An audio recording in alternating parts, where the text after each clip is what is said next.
So now we will turn to a panel discussion where we will ask me, individually, we will ask several questions to our keynote speakers. And I think Patrick will also join us on the conference call here. Before I start to the discussion panel, I would like to introduce one participant of the panel who we haven't heard of from the keynote sessions. That is Mr. Savic Ali here in the stage. So he's the director of two Islamic websites in Indonesia, that is NU Online and also islami.co, if anybody ever heard or accessed the website. For a number of years, he's also been tackling online religious extremism in Indonesia specifically. And he's also a member of Gus Durian Networks and has continuously worked tirelessly to create bridge between religious communities in Indonesia. So please welcome Mr. Savic Ali. So, over here? Sorry? In this chair? Yeah, just like casual discussion here. Okay. So for first question, so I have the privilege to ask several questions to our keynote speakers in this session. So when we see there are a lot of damages being caused by like online extremism in various countries, for example, in Indonesia, in Germany, and also in Myanmar. So I want to know if there is any legal umbrella being applied in respective countries, for example, in Indonesia, to counter that movement. And if there is one or if there is any, what is the institutions responsible for tackling that? And do you think it is good enough, it is effective enough to do that? We have many legal umbrella, I think, in Indonesia. We have an anti-terrorism law, and we have also ITA law, information and electronic transaction. And also we still have KUHP. And I think it's quite enough to tackling online extremism and also extremism. Personally, I think maybe this is quite elastic. For example, the ITA law. This is not only enough to tackling online extremism, but I think this is maybe we give the government or the state more power, I think, to limited access of freedom of expression. So this is the problem, I think, in Indonesia, because maybe, we face an extremism in one side, but we have also respecting the freedom of expression. And in our law, I think we cannot deal with that.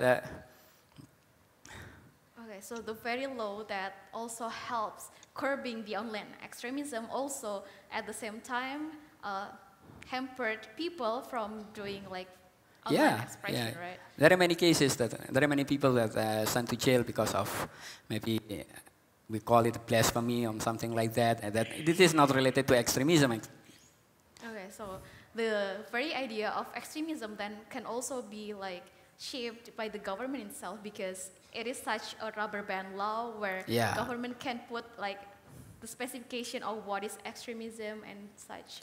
Yeah. Maybe because maybe we don't define what extremism is. Yes.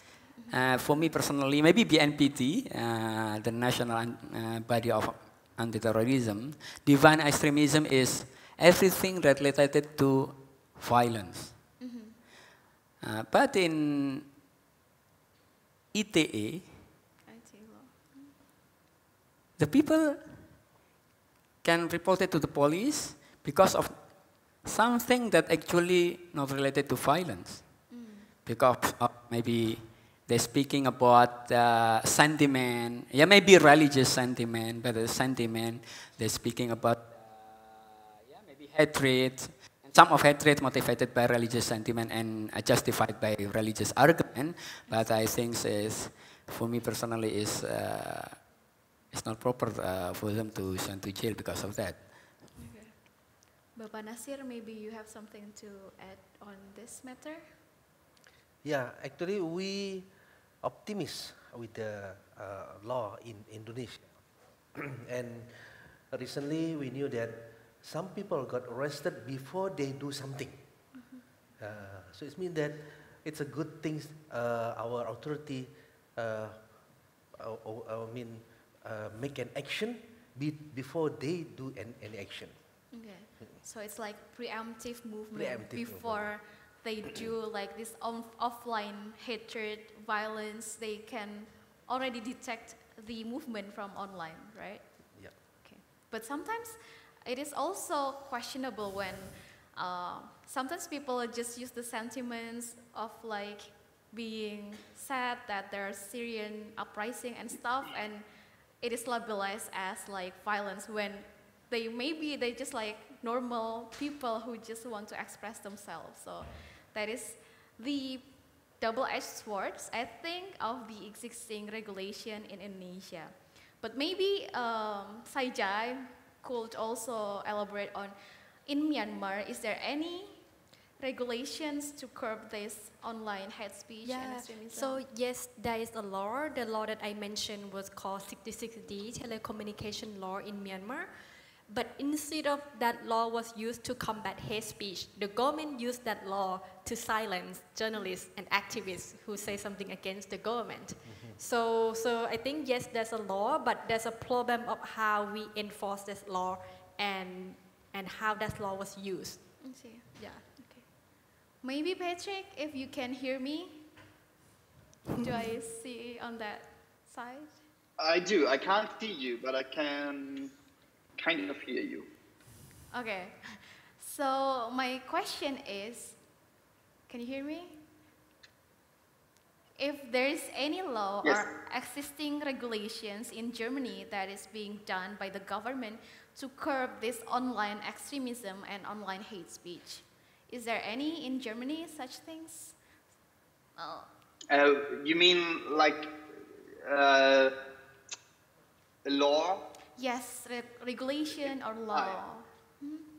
Yes, of course. There is, last year, 2018, the government introduced the Netzwerkdurchsetzungsgesetz, it's a very German word. So the law basically did some good things. First of all, the major social media companies have to have like a spokesperson in the country who's responsible for hate speech, basically for hate speech on their platform. And also they are responsible to delete hate speech within 48 hours. It was widely discussed, this law, because first of all, the problem is that we take very thing deciding what is hate speech, what is hate, to the companies. They do, in a way, law now. That's the first problem. The second is they hired companies to do this deleting. So there are people sitting somewhere in a call center, outsourced company. They are not hired by Facebook, of course, with really rough working conditions, deleting 8 hours a day and watching these harmful content. So I think it's a question of how does a democracy handle these kind of topics, and should we pass our capacity as a state, as a society, to say what is right and what is not right, what is hate speech, what is not hate speech, to a company? And secondly, is the company really doing it the way we want them to do it? Also regarding the working conditions for the people who have to do this really rough job. Okay, thank you. So we see that in various countries, for example, in the case studies we discussed before in Indonesia, in Myanmar and Germany, there has been like existing laws what government try to curb this hate speech or online extremism. But then we as civil society may also question if the very definition of extremism is being defined by the government, and they have this authority to define what is extreme in that case or what's not, then it is for us to also serve as a watchdog, as Saijai explained in her presentations before, to know if the law is being applied to certain extremism that really is extremism or not, or it's just to curb like any narrative that is against the government and being labeled as hate speech, for example. So we were talking about the government, but there are also another actors that is very important in this online extremism distribution of narratives, that is the tech giants. For example, the social media platforms like Twitter, YouTube, and Instagram. Like in Patrick's presentation, we see that the far-right movements, they utilize YouTube, Instagram, and also Facebook and Twitter to further spread their agenda. And also in the case of Facebook, the hate speech being viralized in Facebook to further makes people do online hatred, like violence. But I wonder, in your opinion here, from Pak Nasir, Pak Savic, Saijai, and also Patrick, is it really possible to moralize these tech giants to make them comply to what we think is important?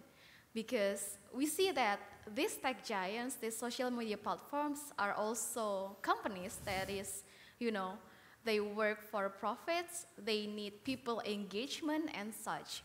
But then when there's problem like what's happening in Myanmar, in Germany, and Indonesia, is it really possible to, like, quote unquote, moralize these companies and these tech giants?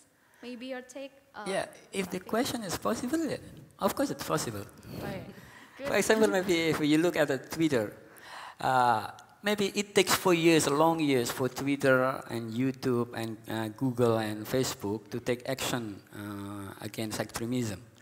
Because maybe 5 years ago, they're still in the position that they're embracing the net neutrality. But in 2014, for example, Twitter removed more than 400,000 accounts that suspiciously affiliated to ISIS. And also YouTube, they removed 100 or maybe 1,000 videos in YouTube. And also Facebook. Right now, Facebook developing artificial intelligence to remove automatically the content that's suspiciously related to extremism. For example, if maybe you post Khilafah flag in Facebook, maybe it will disappear automatically, maybe after 2 hours or 3 hours, for example, like that. So if the question is possible, it's possible. But for the internet, this is not possible. But for the social media company, it's possible. So it is possible to make these social media companies to comply with what we need as a society. Yeah, if the question possible is possible, but do they want to do it? Yeah, they've done it actually. Okay. But the problem is, this is about the moral foundation about that. For example, Facebook, they have a problem. For example, the hate speech. Yeah?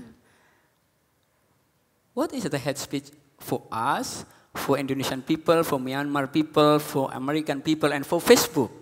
Maybe this is a difference. So that's a problem. There is a relativity on moral. So we have to define, maybe we have to agree on maybe the universal definition of this term, for example, the hate speech. Because in Indonesia, and right now, because maybe in the world, yeah, we are living under the culture of hatred. And almost very easily to find a hatred in social media, and many people see that this is not hatred. This is part of free of speech. Okay. So that's a problem. So there is a problem between, like, the thin line between the freedom of speech and also a hate speech. When in the hate speech is actually not freedom of speech for most of us, but then people, when their content is being blocked and when their account being removed, they're like, oh, the government tries to block my freedom of speech, like something like that. Yeah. Take example in America, you can express hatred to other people in America. But in Indonesia, you cannot express it actually. Based on ITA, Yes. you do not allow to do that. Okay.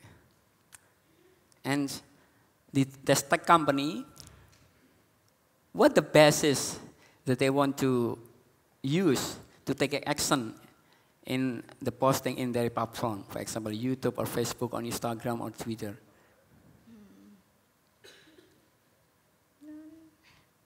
Yeah. Well, it's such a complicated where, like, do they want to do it or not? Is it profitable for them to do it, or is it the moral judgment? Whose moral judgment is it to use when we define what is hate speech, what is extremism and such?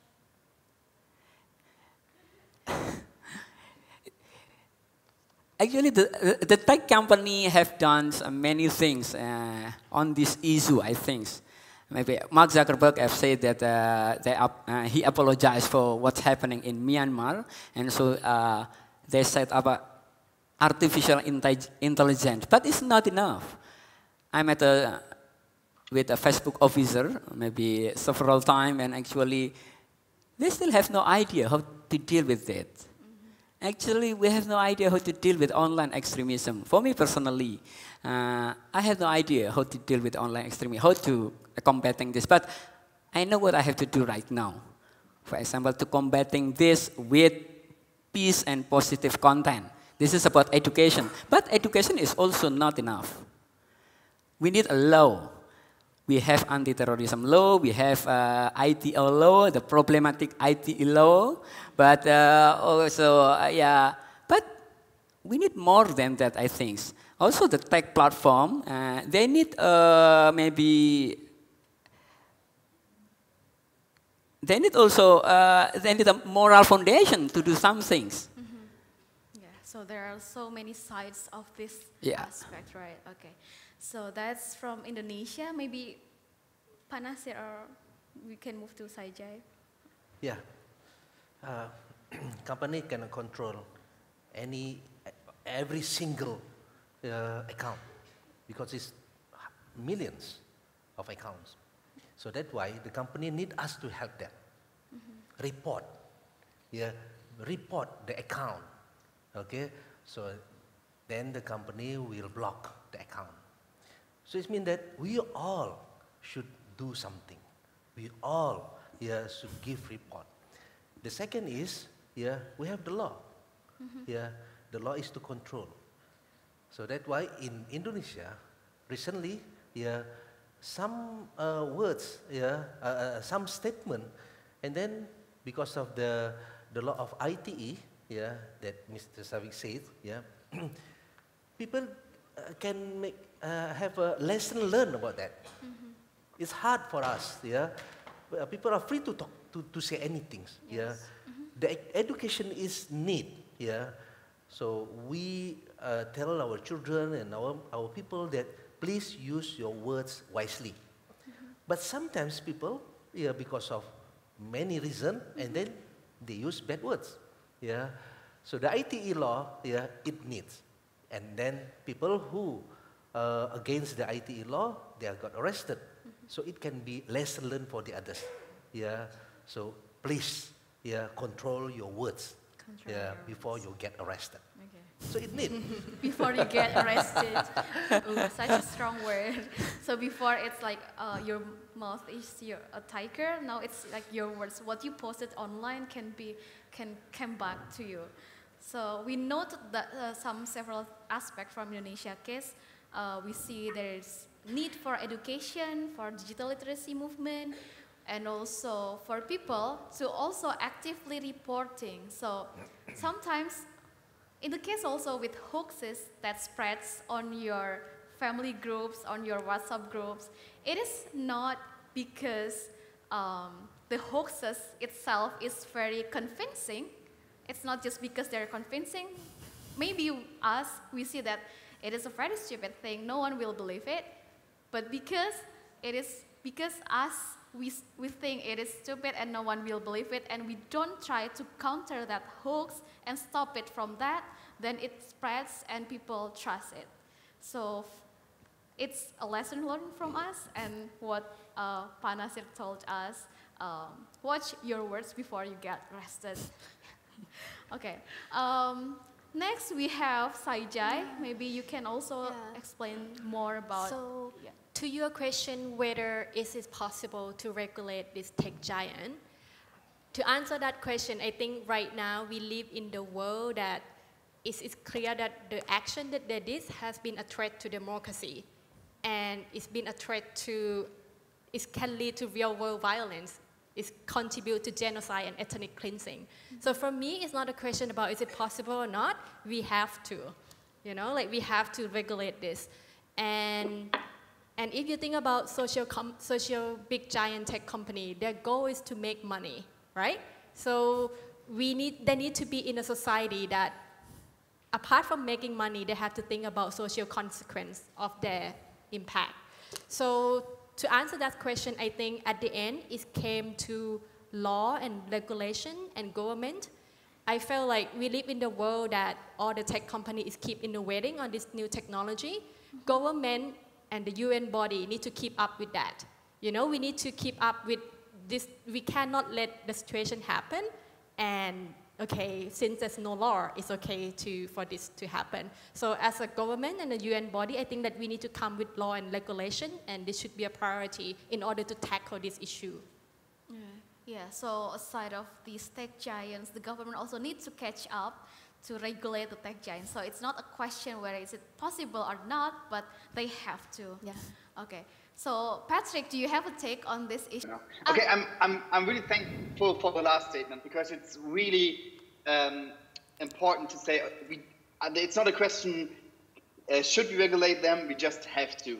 And I also think that it's not any solution to say, okay, it's our responsibility as citizens, because these companies do earn, like for example Facebook, 55 billion a year with us. It's our data, it's our attention they are grabbing. So it's their fucking responsibility. But of course, it's not as simple as this, because it's. You still hear me? Yeah, maybe.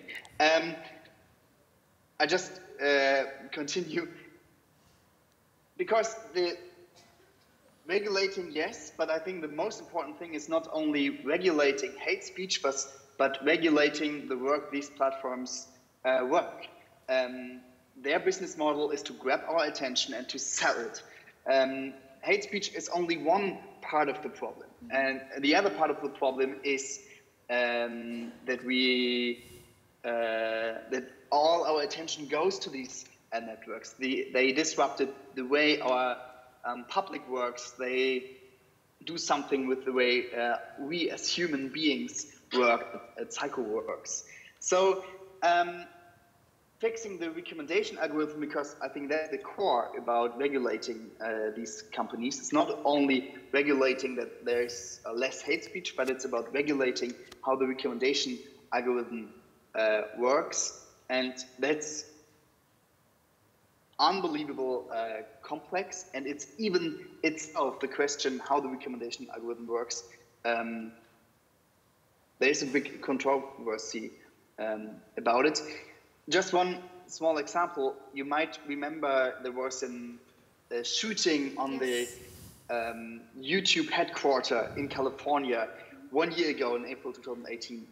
A YouTube creator went to YouTube and shot herself, hurting 3 other people, because she was believing that Facebook's algorithm tries to prevent her videos to get viral. So it's just a small story that illustrates how complicated the discussion is, because, and you mentioned it on the discussion already, because the discussion about the recommendation itself is highly controversial, because people think it's moderation is against free speech, but yeah, it isn't, I think. Okay, thanks, Patrick. Okay, so when we talk about the tech giants and how they regulate or moderating things that occurred on their platform, it is also very controversial. For example, like in the case of Indonesia, some social media platforms have done things on curbing this hate speech, but also us, the citizen, who also has to actively involved, for example, in reporting and such. The next question I have is actually very towards Nasir on terrorist networks. So I wonder, since now they use social media as the channel for recruitment and also to spread their narratives online, has the demographics on these terror networks also shift or change? For example, I wonder if like children can also involved because they now can access the internet, like more young people are being part of the terror networks, and also maybe women in the terror networks. For example, we've seen some attempted suicide bombing by families, by women, even in Indonesia, and in the older days, maybe women cannot really involved like if they have offline meetings, but now that there are the media on the online sphere, now they can also involve. I wonder if there is a significant change on the demographics of these terror networks, whether like children, younger people, or also women are also become more involved in this terrorism network. Yeah, it's not change. Oh, okay. But this is the habit. The habit of the group is copy paste. Copy paste. Yeah. It's like Copy, my paste. student in the university. Yeah, Copy paste. Copy paste. What is the Middle East do? They want to do. Okay, so terrorism in Indonesia, yeah, since NII movement, it's already happened. Yeah, but they're not called as terrorists. Yeah, but later on, why? Yeah, churches bombing on 2000 because they observe that the other country also destroying the holy place of the others religious, and then they do that. Actually, it's prohibited in Islam, but they just do. Second is car bombing. It was never been happened in Indonesia. Yes. Okay, even in the conflict Ambon on 98, never been car bomb. But on 2001, yeah, there's a car bomb, the first car bomb in Indonesia in Jakarta. Yeah, it was been set up in front of the Philippines ambassador residence. Why?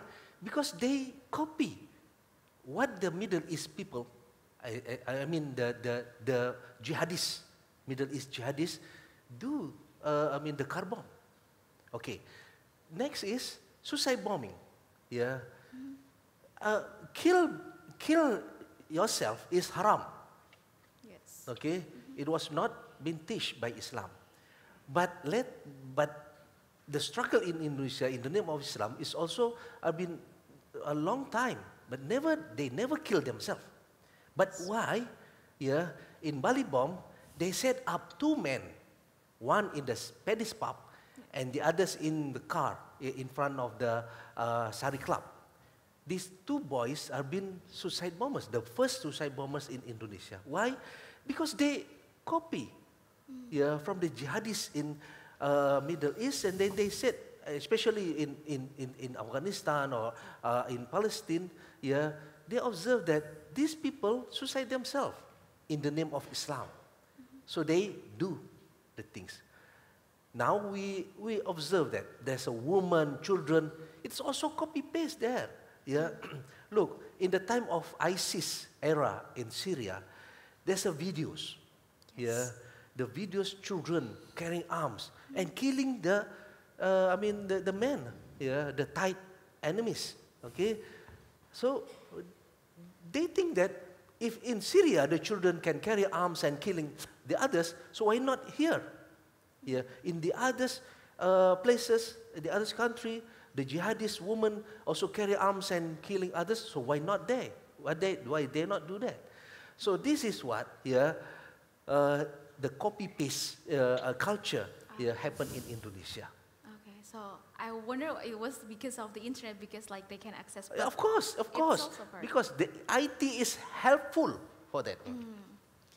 Yeah. So first, it is a copy paste because in the Middle East they do this, then we can do it too. Yes. And then also it's being amplified by Yeah. the internet because Yes. it is, and then the family bomber may be also being motivated by that. Yeah, but we not blame Or the is- internet.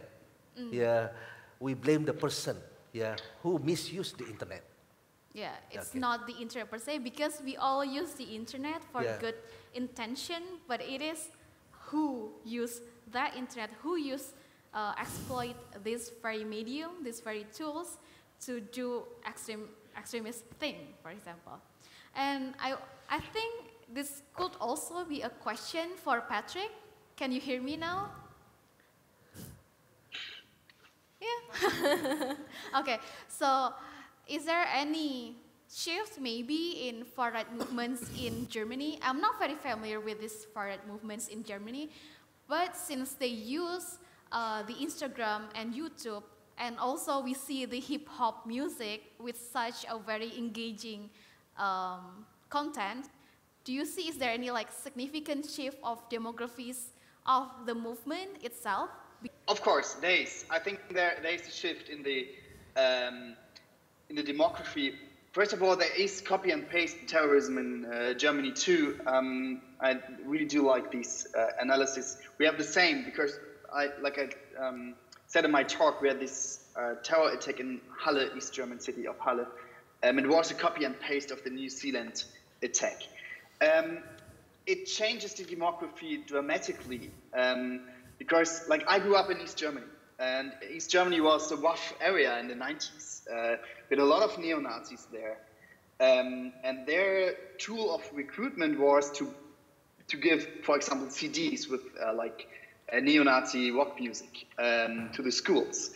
It was a good tool for them, but now the far right can just point to everybody on the social net. They don't have to go to schools and hand in CDs. They just go on Instagram. And this changes the demography in two ways, I think. First one is people get younger.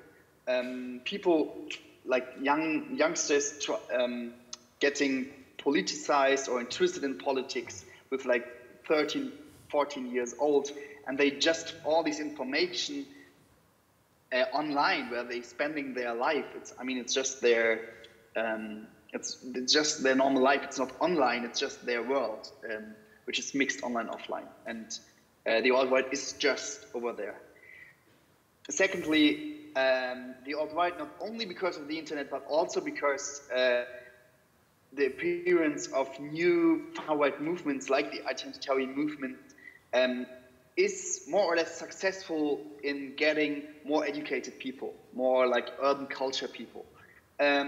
Even the neo-Nazis in the 90s, using more or less the same tools or the same ideology of media politics, didn't succeed in getting to this urban, more intellectual, student kind of people. But now they do, to a small extent still, but they have access to this more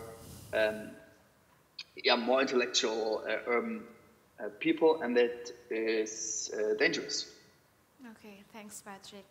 So we see that the demographics also change in the Germany case, but for like the Indonesia case, maybe it's not because they spread the narrative online per se, but also because the group itself Can you hear me? copy paste the idea from the Middle East. So to sum our discussions, I would like to ask the final questions to each of our speakers here. What do you think is the best counter mechanism that we can do as civil society, maybe, or as people, as regular people, to curb this spread of online hate speech and online extremism?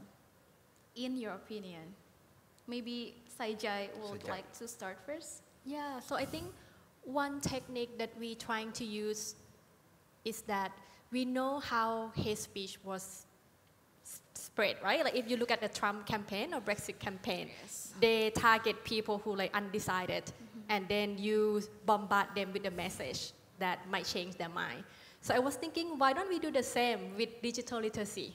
You know, there might be some people in the world or in Myanmar that they might not decided yet what is, for example, with the Rohingya crisis or with different issues. So why don't we target it, use the same tool that they use for hate speech, but targeted these people and target them with peaceful message for ask them to change their mind. So I think that's one solution.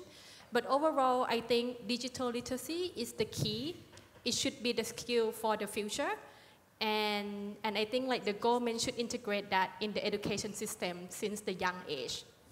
Okay, so digital literacy and tapping to the population that is being targeted by hate speech to tap them to spread peaceful message. And I think that's what Pak Nasir and also Pak Savic has done into a very great extent on what they did and what they are doing right now. Okay, since the time is up, I'm sorry that maybe I cannot give Patrick the, oh, it's okay to ask for Patrick? Okay. So Patrick, the last question. I think it's delayed. So what do you think is the best counter mechanism for us as a society, as civil society, to curb the spread of online hate speech and online extremism? Media literacy and bringing media literacy with these social media platforms to the people is it's a brilliant idea. Since I'm a journalist, I really think that like journalism plays a major role because the core idea of journalism is make strangers look less strange, like to connect people, and so journalists do have to change their minds too, because it's not only like it's not one-way communication anymore. I think journalism is supposed to get into these discussions online and serving the community in the sense of enlightenment. Big words. But I think that's really the task of journalism, to get back to the discussions of people, and these discussions do find their place online, so we have to be there. Second is regulate guidance and even break Facebook. I think in the US, this is a discussion, and we really need to discuss it maybe this way. Maybe Facebook is just too big to handle, and Facebook does not know what they do. And third aspect is, we talked a lot about like our discussion into like counter narratives. I think that's important, but also it's about emotions. If there's something we can learn about from the alt-right, it's that narratives alone won't help. It's also about hearts and mind. It's not only about minds, but also like hearts and souls. So we are not only have to be the smarter because we are smarter, but also like we have to be the cool gang on the schoolyard. I think. Okay, cool. Okay, thanks Patrick for your take. Maybe Pak Savic wants to add more. I think there are three approaches that we can do to deal with extremism. The first, I think, the law enforcement, and the two, education. But this education is very difficult because there is no single narrative on extremism.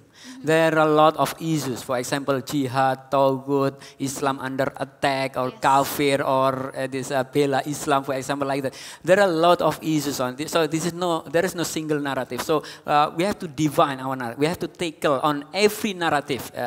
So we have to create a counter and alternative narrative. But also we have to organize people to educate the environment, the community, so they engage in this action, in this education. And the third is, I think, is also quite important to create, in some level, the social pressure. Because I think this is not only the battle of ideas, but also this is like a psychological war. If this extremist group, they get their confidence, so they can be much more dangerous. So we need to pressure them on online or offline, because this is a very, very important. For example, in the university, for example, maybe based on our research, there are 23 students, 3% student, Indonesian student, that willing to do jihad. 23%. 23%. This is quite big in Indonesia. So this is very important to create some action, organizing people to give them some social pressure on their community. So because this is not only a battle of ideas. It's also an emotion. So I think what we note down from Patrick's, from Saijai, and also from Nasir and Savic ideas on how this extremism can spread online. It's not about the idea itself, but also the emotions involved, like anger, feeling of being suppressed and stuff. It fuels people's emotions and make them willing to engage to that narrative. So that is also what's very important for us to take note. What I think I remember from the narrative of war, it's the US actually on Iraqi war. It's like to win people's hearts and minds. So it's not just on the physical war that they win the people's hearts and mind and what's very important. But now, since the information, since the media also now become a media, a medium for the warfare itself, the information warfare itself, we need to win the people's hearts and minds to further spread peace campaign, positive campaign, rather than these extremism narratives. Okay, since I think the time is up, Nadine already hold the sign for a couple of times. Thank you for such a fruitful and engaging presentations and speaks. Thank you, Patrick. Maybe you'll hear me later.